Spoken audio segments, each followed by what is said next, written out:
Talk about stressful. We don't have time for this. And then I heard him get in the shower, and all he kept saying was, ho, ho, ho. No. Ho, ho, ho. My widow needs her money. She's been trying to get this payoff for over 4 weeks. We're 6 weeks in now on a 10-day close. Sometimes when I wake up in the morning, I just thank my lucky stars that you're on my side. She sends me this message, and she's like, I don't know what happened, but I just got the payoff letter. We're closing tomorrow morning. Let's get done. Wow, you are a savage, dude. We have this, what they call the dividing line in Kansas City. They would put the magic marker right down Troost, and they would never pull previous sales from the western side of Troost. Here's the other problem, though, that I see. If we go too far east of Troost with higher priced homes, now we're pushing out the mom that's been there in her paid off home, but her taxes went up so much because the value has gone up. Now where does she go? I am so proud of myself. I'm so excited. I'm terrified all at the same time. And I was like, well, if I'm not gonna do it in front of these guys who work here, who see women and whatever all the time, but all like, the jiggly bits. all the jiggly bits, I'm so excited. Welcome to the Moxie and Jana Show. I mean, we are spilling some real tea up in her, okay? So we have aptly named our little show, Spilling Real Tea with Jana and Moxie. Get it? Tune in and listen to us share all our crazy, wildly unbelievable crap that we see, do, and navigate in the insane world of real estate. And we're talking everything. We got it all, y'all. Straight out of KC, and we spilling it.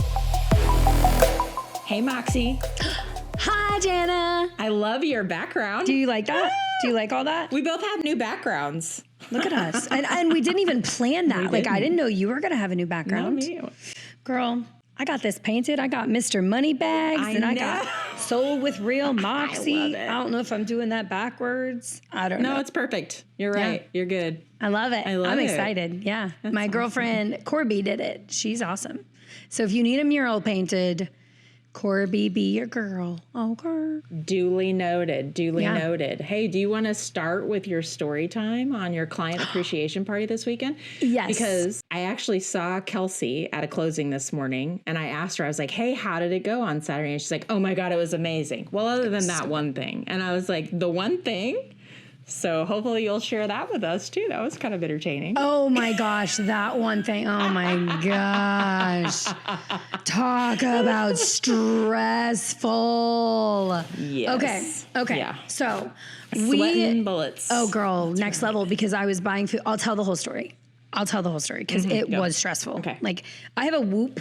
I don't know if anybody knows what a Whoop is, but it tells like, okay. So I have a Whoop on. It actually will tell you what your stress levels are. Whoop. It's is. right. My therapist made me get it. Okay. And it tells you like your recovery from when you slept, by the way, I recovered 2% last night. Write that down. You're supposed to get 100. I got 2% of recovery and I had 12% sleep. What happened last night? You need some gummies in your life. I know I shut my eyes. I might. That is no joke. Okay, so anyways, this thing shows your stress level too. Let me tell you how stressed I was when I got that text message. So let me now tell the story. Okay, so we decided to do a client appreciation / coat drive. So we were going to combine the two for charity Rehope. It's a phenomenal charity. And we got so many coats. They're actually still in my office. There are so many of them. I can't wait to count them. I just haven't recovered yet from the excitement. So anyways. All of it, yeah. This was also revealed at the party. So I'm running around the morning before, and I had invited about 30 clients or so. I had invited a bunch more, but 30 said that they would come. You know, around Christmas, it's just flat out hard to get people to show up. Yeah. So I was expecting, 10, 15 maybe. Totally stoked about it because we decided we were going to have Santa here too, so that the little kids could get their little picture taken with Santa.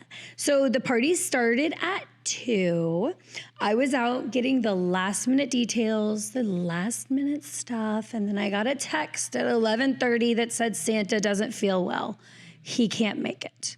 And I was like, I'm sorry, what? What just happened? No. No. So not how'd an that option. go? Not- Get up your not- ass, put your suit on, brush the beard, get in there. He didn't. He didn't. So I reached out to all of my partners that were coming, the business partners that were coming, the sponsors, you know, people in my life. And girl, let me tell you, they got on the dang horn and they just made it happen.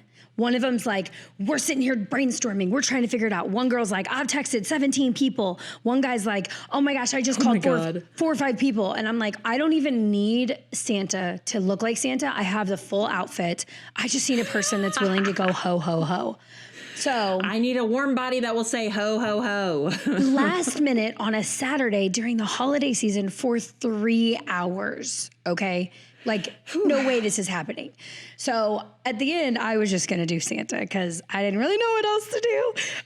And everybody's like, have Kenny be Santa. Okay, have you seen his huge black beard? And it was so last minute. People were like, paint his beard. With what time? With what material? Yeah. We don't have time for this. So anyways, the lender, Molly Dean, her assistant, Kelsey, her boyfriend happened to be doing nothing that day. And Molly sends me a text that says, goodness. I know.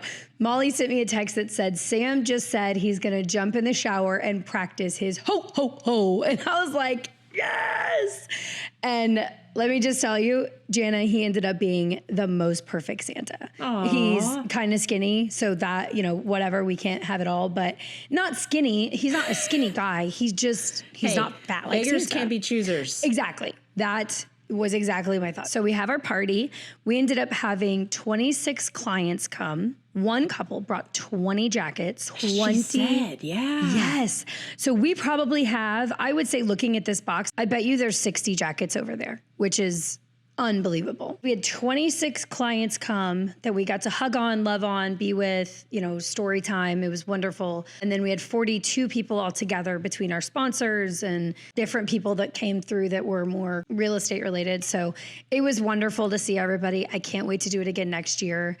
And it went off, honestly, without a hitch other than that minor detail. Santa. Yeah. Small, it was small insignificant detail. Yeah. And then, okay. So we had a whole boatload of prizes. Okay. So if you brought coats, you got as many tickets as you brought coats. So you brought one coat, you got one ticket. You brought 20, you got 20. And then you could buy extra tickets. And that money obviously went towards the charity. So one family, I think they might have bought $40 worth of tickets, which would have been 50 tickets. They had the kids, you know, write stuff on it and put it in the little things. Girl, I think she ended up winning like 6 or 7 prizes. At the end, she's like, redo this one. I don't need any more. Redo this one. Raffle this one to somebody else.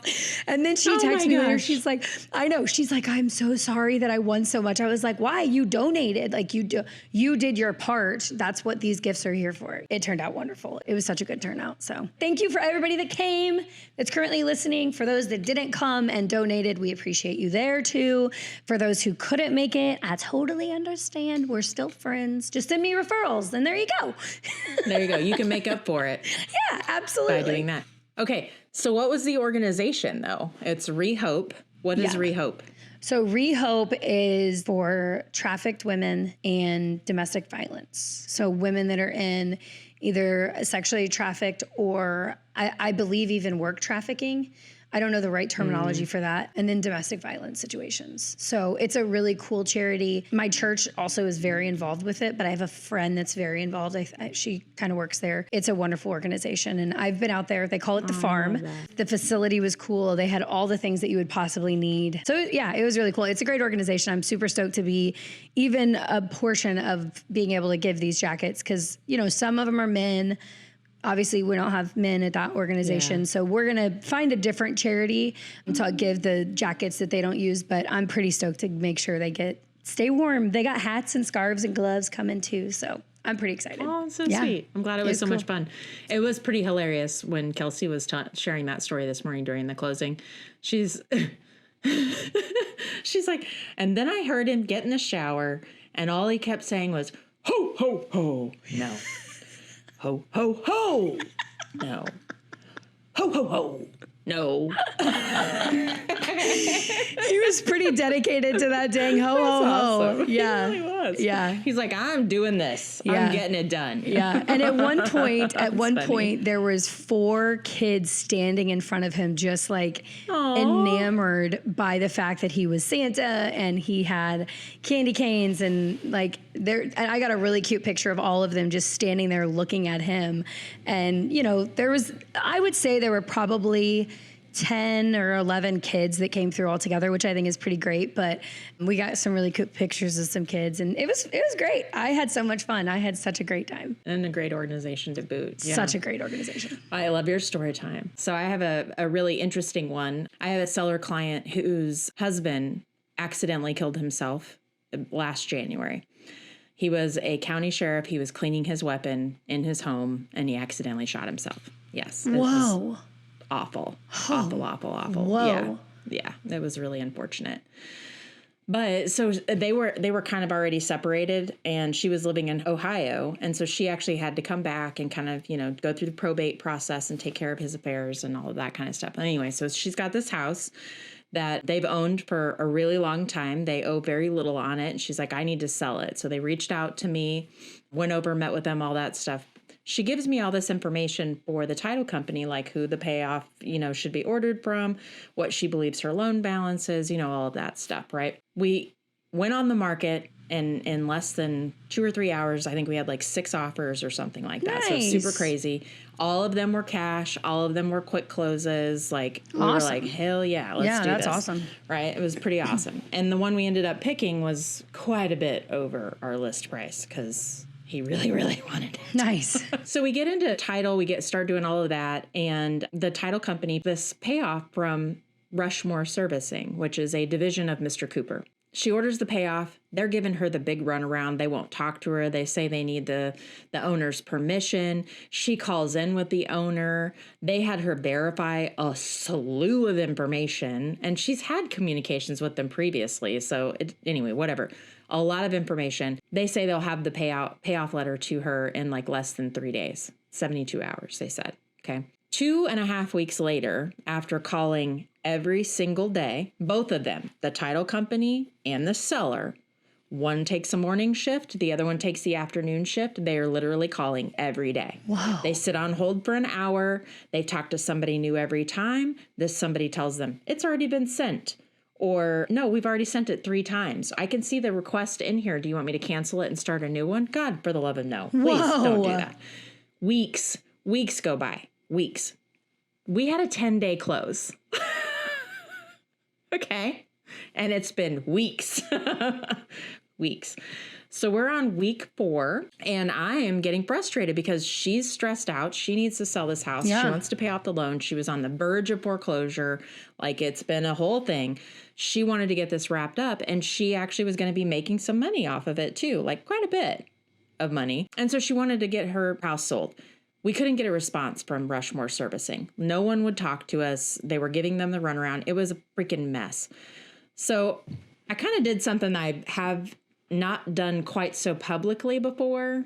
Like, it's been a long time since I've done something like this, but I went and posted a TikTok video calling them out and asking for the internet's help. Oh. In applying some pressure because this is ridiculous. My widow needs her money. You know, she's been trying to get this payoff for over 4 weeks. Like, we're 6 weeks in now on a 10-day close. Yeah. What the French? Okay. I posted that on like Tuesday. We were supposed to close on Friday. Thursday morning, I get a call from one of Molly's team members, Lindsay Clark, who's a good friend of mine. And she's like, Jan, I have a backroom trick I'm going to give you to get this information. I was like, spill it. Tell me. I need literally whatever you got. Yeah. I'm down. Oh Let's do my it. gosh. I can't wait She's to hear like, this. Oh my gosh. Okay. Okay. What is it? She goes, you're going to need to go on to LinkedIn and you're going to search for that company. And then you're going to pull down every single email address for every single person in that company. Whoa. And you send them an email. Whoa. She goes, send them a Jana email. And I was like, we know what that means. I think that's a compliment. Oh yeah, it's a compliment. I'm jealous like, of Jana emails. Send them a Jana email. Oh yeah. Oh my God. I was like, okay. And she's like, no, I'm serious. Tell them everything, the whole story, maybe even put a link to your TikTok video in there. Ooh. I was like, okay, all right, good idea. I went in less than an hour and a half, I had 474 email addresses. Oh my gosh. For both Mr. Cooper and Rushmore Servicing. I emailed all 474 people at 11:30 in the morning. At 2 o'clock, I got a call from letting me know the payoff letter was in. Okay, hang on. When you say you emailed 400 and how many? 74. Okay, so you emailed 474 people. You don't mean you blind copy, carbon copy. hell There was no. no BCC. Everybody got this in their subject line as if this was sent directly to them with everybody else on it. Yep. Holy guacamole. I did not get one reply. Not one, which surprised me because you know how trigger happy these interesting. Office people are like, ooh, reply all. No reply. That's very interesting. I wonder how they kept from anybody responding to you so quickly and then also internally got it done. They must have responded and then taken you out of the response maybe so that the email got sent to everybody that got it received. That is very interesting that there was zero response to you, but it still got fixed so quickly. No response. Wow, you are Super a fast. savage, dude. You're a freaking savage. I am over. Dude, she was crying. Yeah. She was so upset. No. She's like, I don't understand why these people won't take my money. Yeah, I just want to give you money. I'm like, I hear you. I don't know either. It doesn't make any sense to me. Oh, wow. Sometimes when I wake up in the morning, I just thank my lucky stars that you're on my side. True story. Because you are a savage, dude. You like those emails, do you? Oh my gosh, you are a savage. No, you did the right thing by your client. I mean, obviously. I mean, they won't talk to me if I call. They've been talking to the title company. They've been talking to the seller. They've been talking to the seller's attorney, for crying out loud. Unbelievable. What's the problem? So here's the best part, not the best part, but here's the ending of it, right? So 2.5 hours, we get the payoff letter. And Peggy is like, she sends me this message and she's like, I don't know what happened, but I just got the payoff letter. We're closing tomorrow morning. Let's get this shit done. I was like, oh my God, hallelujah. She goes, but I have an interesting little tidbit of information for you about this payoff letter. And I was like, do tell. She goes, it is dated for 3.5 weeks ago. Oh my God, they sat on it for that long. That's 25 days. That's 25 days. Yeah. Wow. So somebody dropped the ball big time. Well, and the thing that kept running through my head was like, oh my God, do we have to order another one? Yeah. Please tell me they put the per diem on there. Yeah, no joke. Oh my gosh. She's like, we're good. We're good. We have what we need. Let's close this. Next morning we closed and everything was fine. Done. Unbelievable. But it took sending an email to 474 people in both companies to get somewhere, which is ridiculous. It was absolutely unnecessary. But it worked. I would give anything to understand how that was received, not replied to, but immediately taken care of internally. I would give anything. If anybody knows anybody that works at those two places and you got that email, we will not shout you out, but I would love to know. I mean, I'm just thinking in the logistics of that because they had to have gotten that email. And every boss, you're not just running around to everybody. You have to deal with 470 whatever people. How did they logistically deal with that and get it taken care of so quickly with no response to you? I am mesmerized by that. I bet you're right. Somebody probably took me off, replied all, and said, do not respond to this email. Undoubtedly. If you have any questions, see this person and this person or whatever. Yeah. But yeah. Wow. Gosh, Yeah. you are. 2.5 hours. That's a crazy story. That's a crazy ending, a beautiful ending. It shows your tenacity and your hard work. It also shows your ability to be creative and not care. You're like, okay, that sounds like a plan, ? And it turned out to be a great plan. So kudos to you for not caring. Hang on, wait. Did you add your TikTok link to the email? Absolutely. Absolutely. You did? Oh, Yes. You are next level. You Absolutely. are next level. I can't even. Well, and I had called my seller ahead of that. We got really close through this process, and she's such a super sweet lady. But I had called her, and I was like, listen, I'm going to tell you everything that I can possibly think of to get this taken care of. I need you to give me permission on some of these. So just tell me what you're comfortable with, what you're not comfortable with. She goes, girl, do what you want. She's like, if you think it'll work, do it. And I was like, okay. So after I did the video and I posted it on TikTok, I actually sent it to her. And I was like, I hope this is okay. Let me know if there's anything you want me to take out, because I did tell her story, to some of it, not all of it, but I did tell it. And then when it came down and I called her before I sent the email, I was like, this is what I'm doing. I just, again, want to make sure you're comfortable with it. She's like, do it. Yeah. I was like, sweet. So, wow. Yeah. You're awesome. Anyway, so I had her permission was kind of my point with all of that. I love it. To share that. I love it. Info. Shout out to Lindsay Clark. Right? Well, that's not her name anymore. She got married to that really cool guy. He's such a stud. Van something. I know. Van Steenberg. Yes. That needs to be said differently. It was Lindsay von Steenberg. Lindsay von Steenberg.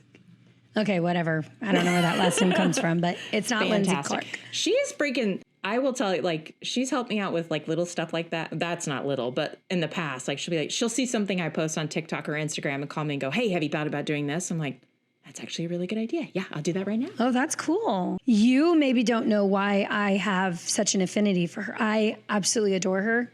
I think it was the first deal that I ever did in my career, which we've talked about. I walked in to give the title company the earnest money deposit on the behalf of the buyer. And Lindsay was actually working for... Which don't do that anymore. No, I don't do that anymore.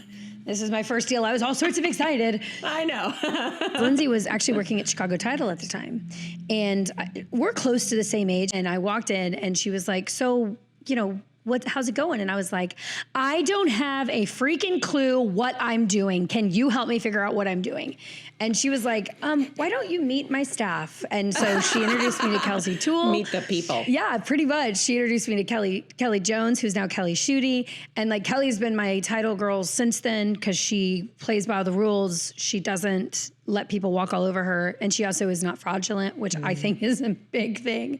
I don't know why other agents think it's okay to be fraudulent, and Kelsey Toole has been the sales rep I don't really know what she is for Missouri and Kansas. Now she's just Missouri, but she actually helped me get on this app for Chicago Title that helps me run all sorts of numbers for buyers and sellers. So Lindsay saved the day that day. Instead of being scared of me asking can you help me? She was like, girl, let's go. And so I love Lindsay. Yeah. I'm a big fan of Lindsay. She's awesome. I used to be on her mom's team. Actually, her mom and her aunt's team. Oh, I love her mom. Way long time ago. Yeah. Yes, Robin's good one people. Of my favorite yeah, people. She's cool. I like her. We've met for lunch a couple of times, and she is just flat out good human. I like her a lot. And you know what's hilarious? She is spicy as fuck. Yeah, she is. And I love it. Oh, yeah. Because you just look at her and you're like, oh, she's such a sweet mom. She's going to get grandma. Aw. And then you start talking to her and you're like, shut the fuck up. I love you. I like you. She's good people. Apple doesn't fall far from that tree. True story. I'm sure if we really got to know her son, we would be the same about her son too, I'm sure. Maybe. I don't know. Us girls got to stick together. Oh, that's true. That's true. Well, in other news, our topic of the day today is a good one. I like it. It's things we need to talk about, for sure. Moxie's a little scared. A little scared. Okay, I want to preface this whole thing with some of this is going to be information that you can find online.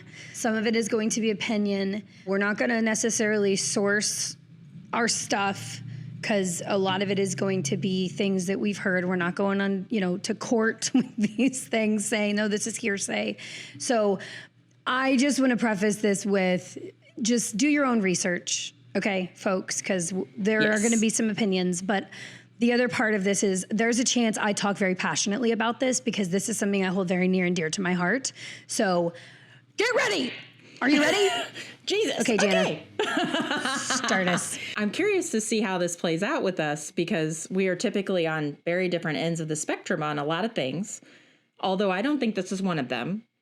And I do think we have some interesting, just as we were kind of talking about it, just walking through the topic, I'm really excited about it. So without further ado, what we're going to be talking about today is redlining, sort of. We're going to be talking about the east and west side of Troost, redlining in Kansas City, and how that's actually impacting appraisals in a good and way. blockbusting. And blockbusting. Yes, we're going to talk about that too. Blockbusting leading to redlining. So Okay, this is a lot to unpack. there's a lot going on. There is. What I kind of brought up was in the last few years, we have this what they call the dividing line in Kansas City that for a long time, we'll get into how we got there. For a long time, east of Troost has always been a lower priced area of town than west of Troost. Literally a house 1 block east of Troost would sell for $150,000 to $200,000 or more less than the exact same house 1 block west of Troost. Yep. And I've noticed in the last couple of years anyway that we do have some activist appraisers in our area, which I sometimes do not love, but in this case very much love. Previously, when they do these appraisals, they would put the magic marker right down Troost, and they would never pull previous sales from the western side of Troost. They would only stick to the eastern side of Troost. Or vice versa. Even though there were comps. Or vice versa. Or vice versa. Right. Yeah, absolutely. Right. And there were comps there to support that property, right?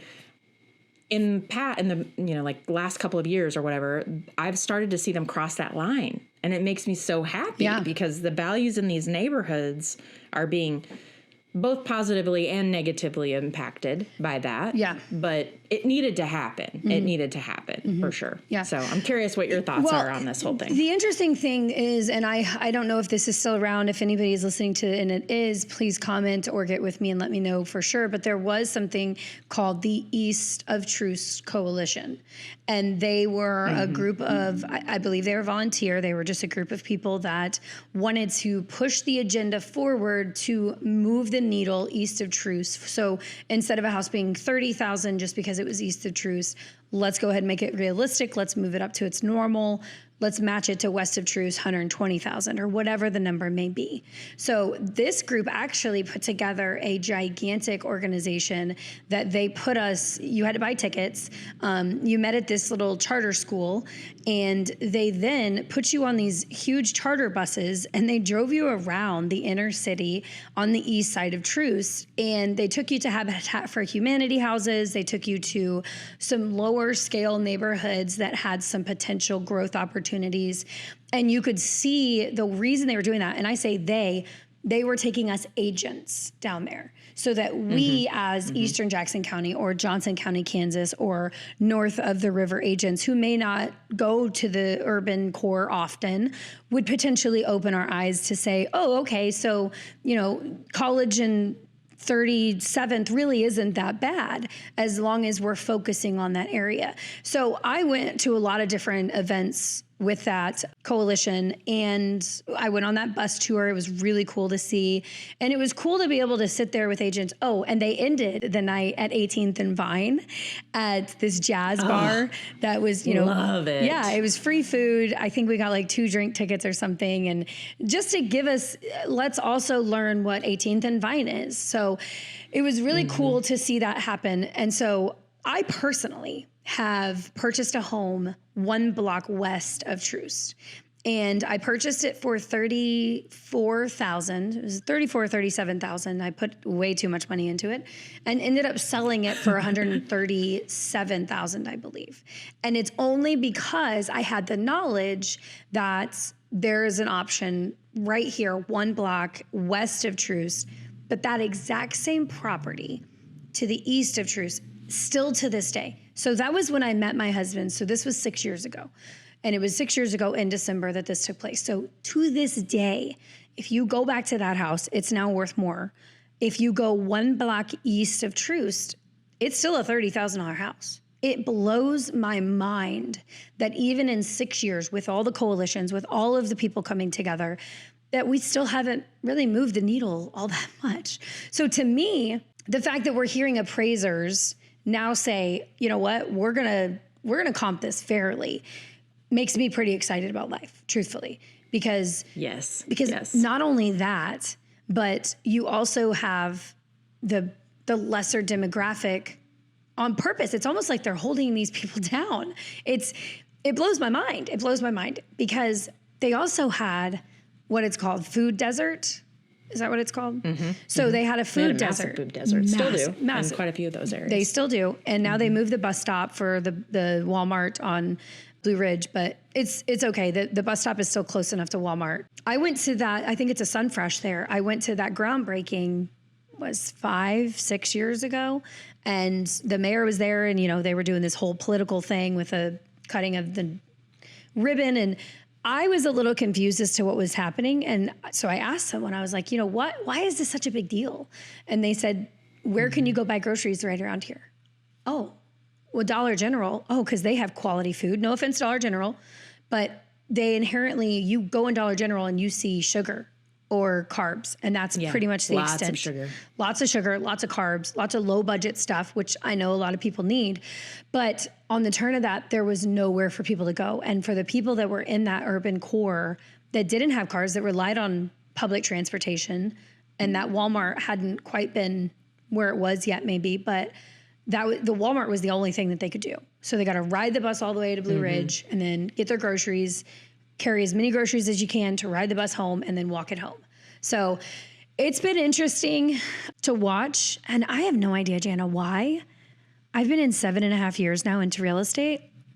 I have no idea why the urban core has been such a big deal for me, because I will go and frolic around. Disenfranchised people. It's inequity. Yeah. I feel like it is you get pulled to that. I feel like most people get pulled to that. They just don't do anything about it, and you do. Yeah. And here's the other problem, though, that I see. If we go too far east of Truce with higher priced homes, now we're pushing out the mom that's been there in her paid off home, but her taxes went up so much because the value has gone up that now she can't afford to even live there. Now where does she go? So there's a fine line there of not going too far east as to not push people who have been there forever out of their homes, because that's what happens. Yeah. I mean, gentrification is real. That's just displacement, period. But it also does create that issue of gentrification as well, especially when those higher prices start moving in. And like you said, taxes go up. I've had lots of sellers call who cannot afford their new tax bill on their Social Security or whatever, pension, whatever they're working with. Yep. And that is literally that, and their utilities and their homeowners insurance. That's literally all they have to pay. And that's disgusting. And they still can't afford it because it's gone up so much. Yeah. So, I mean, there are some unintended consequences, essentially. But I will say this. It's a long-term issue that this city and metro area, has been contending with for decades.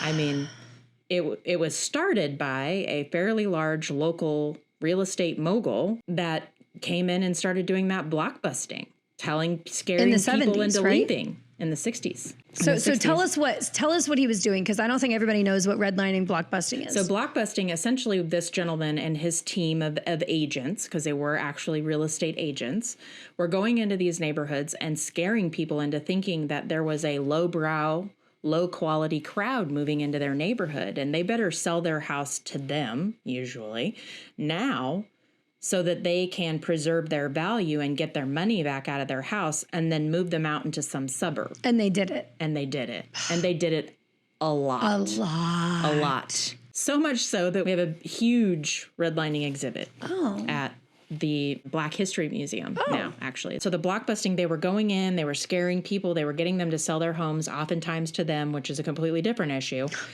But then they would turn around and rent these homes out to the people that basically just moved out. Yeah. But they would jack up the rent, right? And so that started the redlining, because they were doing that in specific neighborhoods that they felt were going to increase in value in a very short period of time. So they went in and scared people to get them to move out. That was a long freaking time ago. This is a long-term issue. And I honestly don't think fixing the value problem is the answer. I think there's definitely a much larger concerted effort in the urban core now, with opportunity zones and incentives, and they're even doing some tax relief programs now for sellers or for owners who can't afford to pay the newly heavily increased taxes in that area, in that county. But it's such a big issue. It's such a huge issue. I know. And it's multifaceted. It's so multifaceted. And unfortunately, there's no, like, here's the solution. That's the worst part about it. There's no magic button for sure. So I have a lot of out-of-state investors. I don't understand quite why I have so many investors, but from day one of being in real estate, they just started pouring in. So I learned a boatload, but I have a lot of out-of-state investors. They're from all over the country. And it's been interesting having to explain, we want to be politically correct. We don't want to guide in a way that's now us either redlining or blockbusting, but they also need to understand when they look at a house and they say, hey, this is only 30,000 within a 3-block radius, there's one selling for 350. I want to put an offer. I have to now explain to them, well, here's the problem. Here's the dividing line. And they don't understand it. They do not understand it. They're like, well, is that a major highway?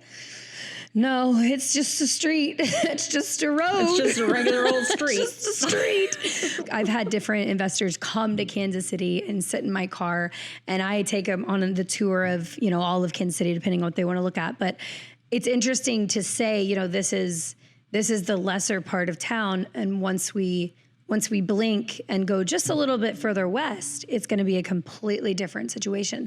They say how quickly it changes is not something that majority of them see in their specific cities. And I think it's interesting. I was just going to mention that, yeah. Yeah, and I just think it's interesting that you could have someone almost in your backyard here who is going to have a house for $60,000 and yours is going to be worth $250,000. That to me is strange. And that to me is something that my investors have had to learn. And thank goodness they have me because, Jana, I had one buy a house and it was east of Truce. It was actually on Linwood, east of 71. So it was very far east and they got completely duped. They spent $60,000. They were told, another agent helped them. They were told that they could renovate it and sell it for $120,000. And the foundation was crumbling. I mean, crumbling. The home was falling on one side. I was like, guys, we have to be lucky to sell this for $20,000. They were like, you're kidding me. We ended up getting it sold for, I think, $18,000. Holy shit. And I think it was my third contract that I had with that house specifically. Everybody else had backed out. They're like, this is too much. This is too big. There's too much going on here. I ended up getting a cash offer for $18,000 and the sellers, they were devastated, but they were out of the town and they got duped. So luckily agents like you and I actually pay attention, actually know what the heck's going on and what block is not the block. That's, I'll sell a house anywhere. Like I've told you before, I've sold 3 $7,000 houses. I don't care. But if you're getting duped and being told buy this for $60,000, renovate it, sell it for $120,000, we have a major problem if people aren't understanding what this actually looks like. So comping in the inner city is tough too. It's very tough. Yes, very, very tough. I do think, just to clarify, from my perspective, I'm not having the conversation with my investor clients about what is a good neighborhood and what isn't a good neighborhood. Me neither. Or whatever. That is not my deal. But what I am doing is I will give them the information for what redlining in Kansas City has looked like in the past, just so that they have that they can formulate their own opinion about why they think something is cheaper. Because that's not my place. Yeah. What I can do, though, and what I have had lots of conversations with both just traditional buyers coming into the area as well as my investor group as well, is these neighborhoods in Kansas City, and I think it's true within the entire metro area, in my opinion, you can go, one house is going to be a dilapidated structure that probably is uninhabitable, sitting right next to a $400,000 house, which then leads to a $1.2 million house. Most people have never seen that before. They've really never seen that interspersed community like that. Yeah. And so for them, they're like, well, where's the good part of town? I was like, you know what? Here's the thing. Here's the thing. I'm not answering that. What you think. What you think is good. Here's what I do say. May not be what I think is good. And what I think is good may not be what you think is good. So I don't think my opinion is a fair assessment. Right. However, I can give you police crime statistics. I can give you the sex offender registry. I can give you crime maps. I can give you great, school information. I can give you all these things. You can decide that on your own. Yeah. They still ask and they still want us to tell them, but we can't do that. No. That's just not what we do. We can't. But what we can do is exactly what you shared earlier. We can show them, here is the issues with this particular home. Here's what this particular home has sold for in the last 6 months, year, 2 years, whatever's needed to show that history. And this is what other homes have sold, some trajectory showing them how things have sold for the last 6 months to a year. And they have to come up with whether or not they think it's a good deal based on that on their own. Yeah. And that's honestly, Jana, that's one of the hardest parts when you have an out-of-state investor. It's hard. The two things I Yes. always get, well, what's a good neighborhood and what could it sell for in the future? I'm like, okay, well, I'm not going to tell you what a good neighborhood is because that's not my jam.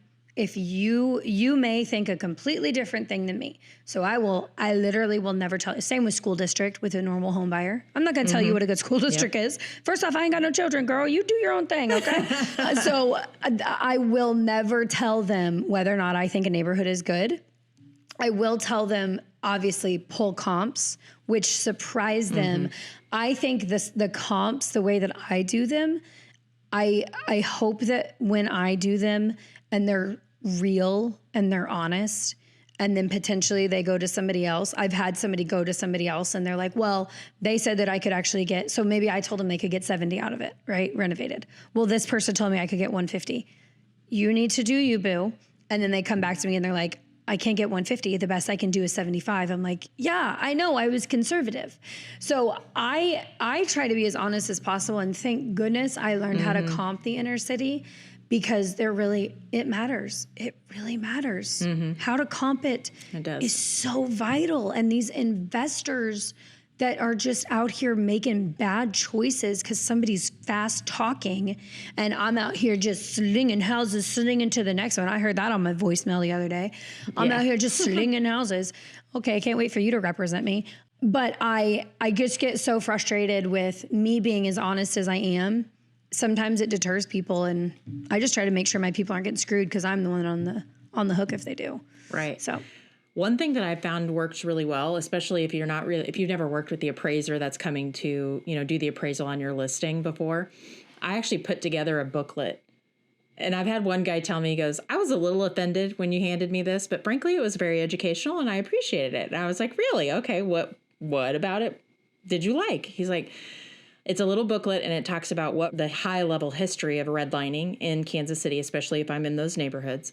And it talks about if you were to only use the properties east of Truce to arrive at a value for this house, this is the number you're going to get. If you only use the western side of Truce, this is the number you're going to get.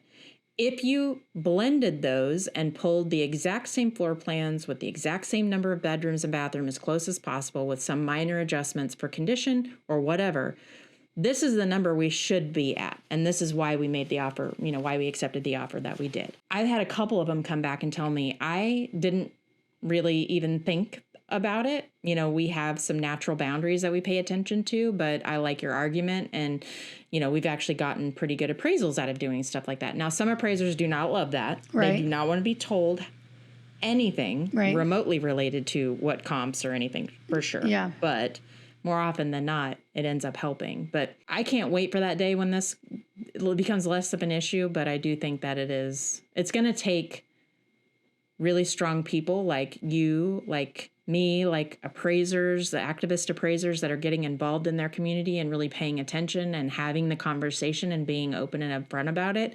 It takes having the right kind of lenders that are understanding, that they look at the actual data, that they believe and trust the data that they're being given by the appraiser. It's a community affair to make sure that all these things happen the way they're supposed to. And it's no small feat. And then there's Beacon Hill. Oh my gosh. Which will just throw you right for a loop, girl. One of my agents is trying to buy an investment property in Beacon Hill. It's a mid-mod. It's been on the market for freaking forever.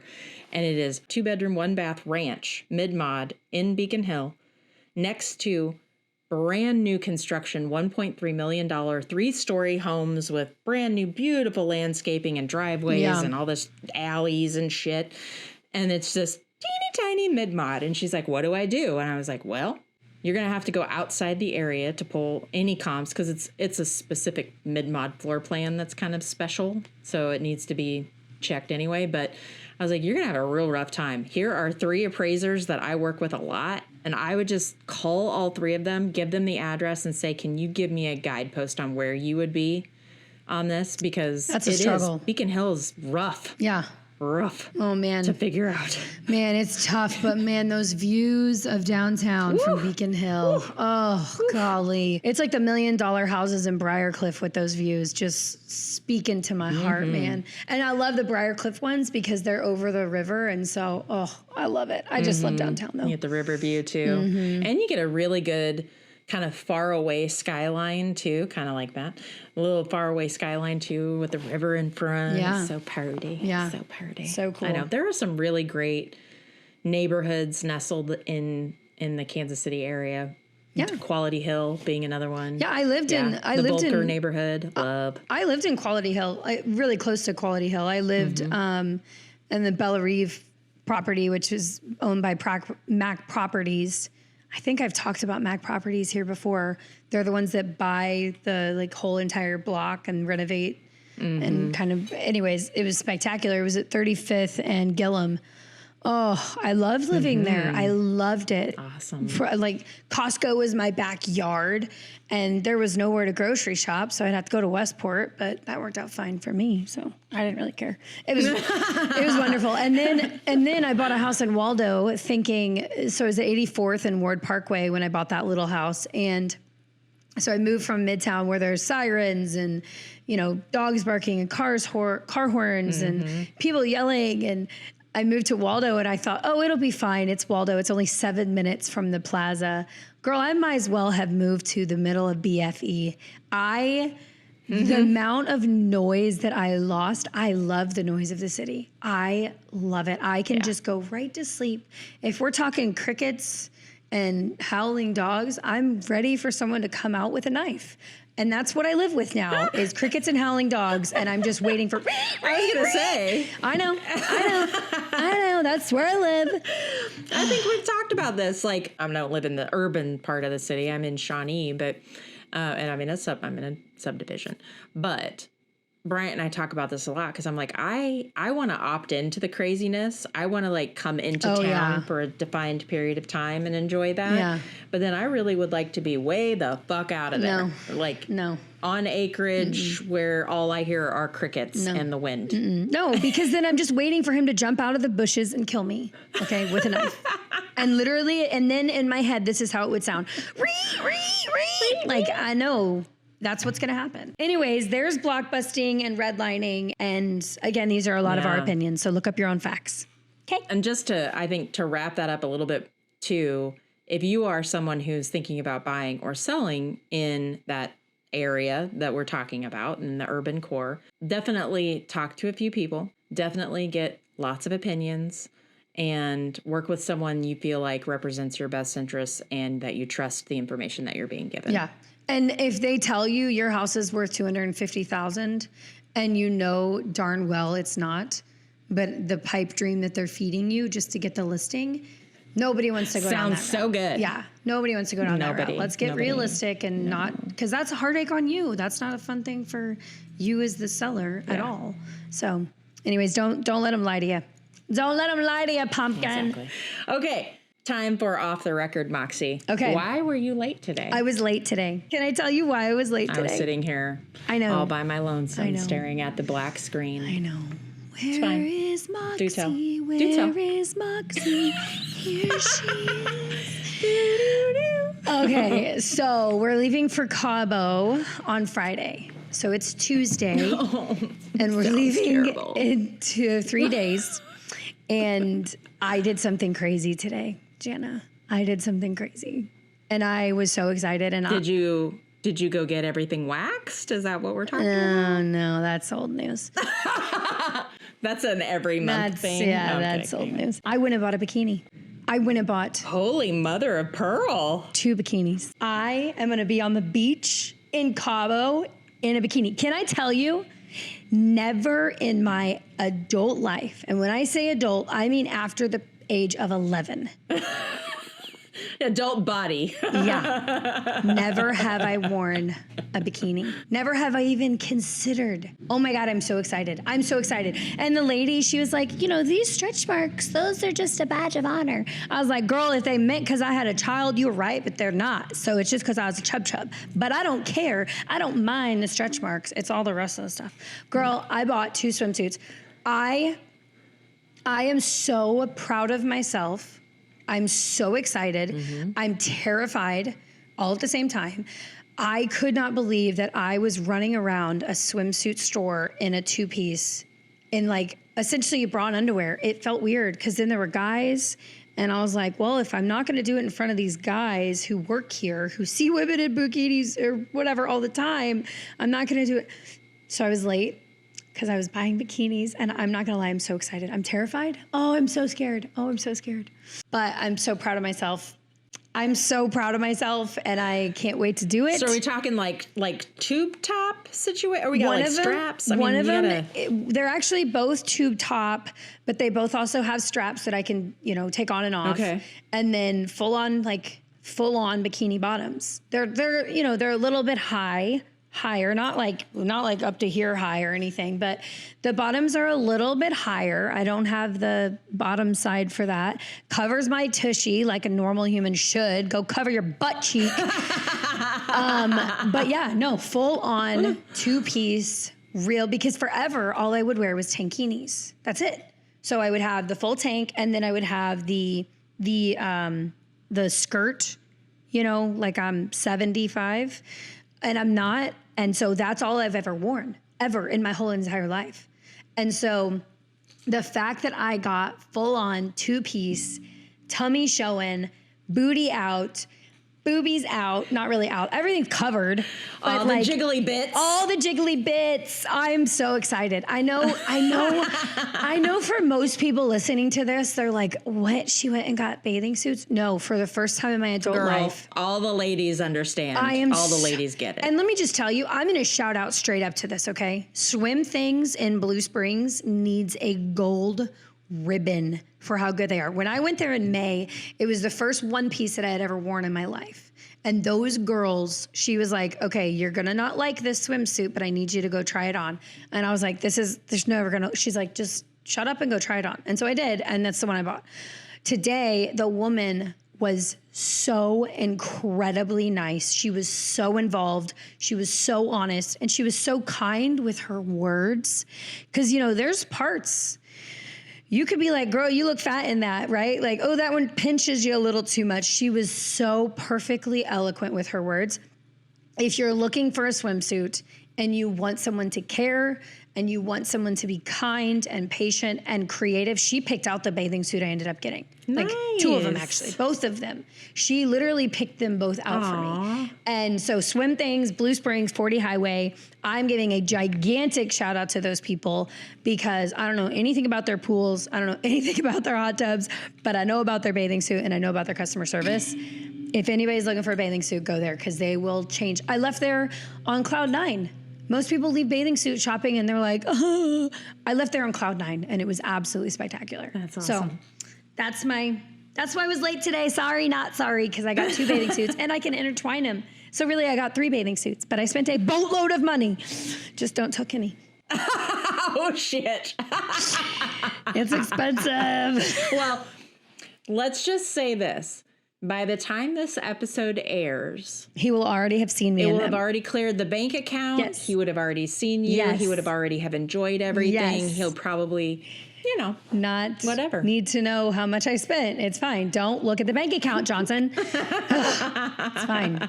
So, anyways, that is my very exciting story. I hope everyone that is even considering buying any sort of a bathing suit in December has the I'm joking in December or coming up to the summer, whatever.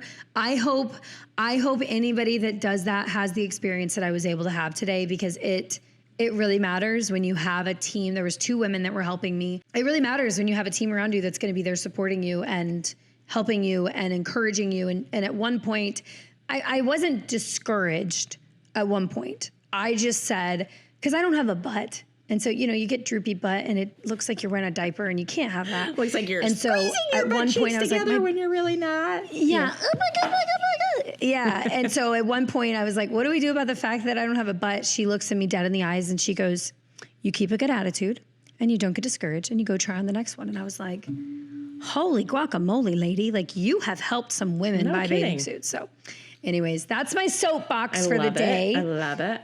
That's my off the record. That means everything to me. It was so cool. So there you go. That's awesome. So what are you looking forward to in Cabo besides wearing the swimsuits and being on the beach, which duh, but beyond that, you go to Cabo every year, yeah? Twice a year, yeah. Twice a year? Twice a year. Yeah, this will be our second time this year. Yeah, we love it. I could give you the emotional reason why we love it, or I could just stick with the fun stuff that I'm excited about. It's up to you. Do both. Okay, it's just the facts of life, okay? We're not shying away from real things here, so it just is what it is. I got pregnant in August of 2018. We got married in November, and when we got married, we decided to go ahead and plan a vacation for February 2019, and we knew that was going to be our honeymoon, so late honeymoon, and then our baby moon. So we were going to dual that vacation. So we had him stillborn in January, early part of January 2019, but we still had that vacation. And so we both were like, what do we do? How do you go on vacation? And everyone in our whole lives was like, go on the vacation. Go take some time for yourself. And it was definitely a God wink. Like, I'm going to cry. It was definitely a God wink of like, he knew what was already in place for us in that time. And for him to give us something to be able to look forward to. It was a 5-day vacation and it was just he and I, and we just fell in love with that place. And it's why we want to share it with our family as often as we do. We just absolutely fell in love with that place and we felt so connected to our son there. And so it really has just been we love it. We love everything about Cabo. The people are so warm, but it reminds us every year, it just helps us remember every year, and you need that memory. Yeah. You need to be able to remember that kind of stuff. And so Cabo has our heart. Like, if we ever move out of Missouri, it will be moving to Cabo. There is not a question about that. So anyways, it's wonderful, and it just gives us such wonderful memories. And that's why we want our family to go, because we hold such an emotional tie to Cabo. It's not just the beaches are great or, the resort's awesome. Like, it is a significantly deeper level for both of us. So now that I've cried, let me tell you something we're looking forward to. Yes. Isi is a guy that runs something called Cooking Cabo, and he picks you up from his restaurant and his bar, and you go into the markets and you actually buy the food from local vendors, buy the fruits, the vegetables, the booze, anything that you're going to need to cook an entire meal. And then he takes you to his house that he has an industrial kitchen, and there's tables set up, like tables, you're sitting there as a family. You cook the meal sitting at the table and or in the kitchen, and you're in his home. I mean, his kids walk through sometimes, his tiny little children. And this family has become part of our family, honestly. Isi and his wife have become part of our family. We've taken them to our favorite restaurant, which is Panache or Panache. We've taken them on sunset cruises with us. They've taken us to the best sushi restaurant in all of Cabo. They've taken us there. There's no sign outside, so when you're walking up, you're like, is this where I die? And then they open the door and they're like, come in. There's yeah, exactly. And there's only 8 seats at the bar. That's all that you're getting in that restaurant. So anyways, they have become a part of every time we go there, no matter what. It doesn't matter what it is. We've gone. So a really cool thing was one time it was only me, my husband, and my assistant at the time, and her now husband. And so Isi was like, well, what do you guys want to cook? And we were like, I don't know, seafood. So anyways, he ended up, we went to a seafood place to get the food. It was so amazing. And then he cooked octopus. He cooked the most amazing octopus. And it was so cool, Jana. Pot of water, octopus. He's like, as you put it in the water, Ew. the tentacles will actually pull up. So you put it in the water and it pulls up. It wasn't still alive, I don't think. I think it was dead, but just the reaction. If it's moving, No. It was just the heat reaction of it. Oh, and then, so you do it, I think it was 4 or 5 times, and it slowly starts to turn a different color. And then you put it in the pot of water and you let it boil for like 45 minutes. It was the best octopus I've ever eaten. Stop talking about it. It was so amazing. But anyways, he only did that for us because it was just us 4, and it was in May, and there was nobody else for the class. And it just is so special to go down there and see him. And then we are hopefully going to see our friends that live in Lighthouse Point, which is outside of Cabo. It's, northeast of Cabo, pretty far, where they have actually a house on the beach. So we're thinking we're going to be able to watch the Chiefs game with them at their beach house, stay at their beach house, and then come back the next day. So those are the things. Just the people. I'm excited to see the people. We have friends down there. I mean, that just is what it is. Have I ever shared with you that I am a vegetarian?